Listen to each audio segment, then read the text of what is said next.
नाही अध्यक्ष महोदय, मी स्थगन दिला होता आपल्याला. अध्यक्ष महोदय, राज्यामध्ये 23 फेब्रुवारी 2026ला बसा. जे अवकाळी पाऊस आणि गारपीट झाला त्यामध्ये विदर्भ आणि मराठवाड्यातील 11 जिल्हे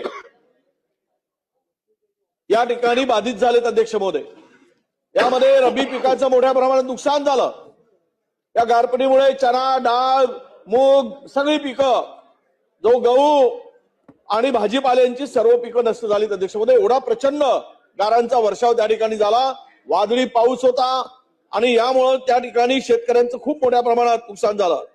यामध्ये विदर्भातील चंद्रपूर, नागपूर, भंडारा, गोंदिया, यवतमाळ, गडचिरोली, सोलापूर, परभणी, हिंगोली, लातूर, नांदेड, धाराशिव या सगळ्या जिल्ह्यांचा यामध्ये समावेश आहे.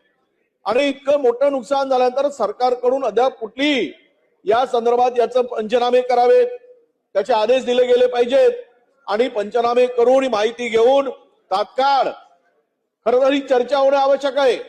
पूर्वीच मागच्या वर्षीपासून हा शेतकरी संकटात सापडला. अध्यक्ष महोदय, त्यांना अद्यापही कुठली मदत मिळाली नाही, ती तुटपुंजी मिळाली.